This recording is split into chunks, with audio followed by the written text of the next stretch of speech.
Government House was built in 1891, and that was actually back when Saskatchewan was a part of the Northwest Territories in those days, but Regina was the capital city from 1883 on, and so Government House was built as the official residence for the Lieutenant Governor of Saskatchewan to live and work. So being in such a high position, being the representative of the Queen in this province, they had a Victorian mansion built for them. Over the years, it's been at the heart of Saskatchewan history.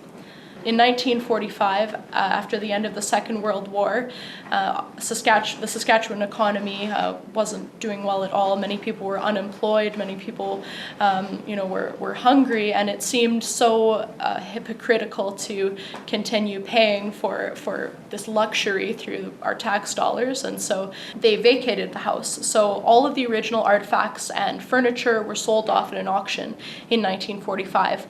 And then right after that, business as usual, they came in, the Department of Veterans Affairs, I should say, came in and painted all the walls white, brought in hospital beds, and it became a convalescent home. So it was a convalescent home for soldiers returning from the war from 1945 to 1957. And then in 1957, it fell into the hands of the Department of Education. And so for the next 20 years, it would actually be an adult education center. So again, they used the space for something else, painted the walls, brought in desks, and converted these rooms into classrooms. And it was an adult education center until 1977.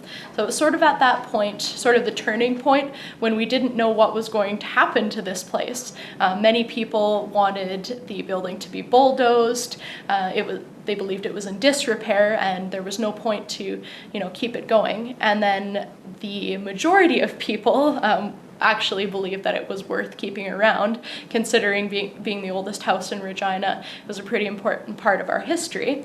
And so they decided to convert it into a museum, so to sort of take things back in time. And looking at old photographs that were taken around the time that Saskatchewan became a province in 1905, they did their best to recreate that Victorian/Edwardian time period in the house here. So things like the wallpaper and the carpets on the floors are not original but reproductions.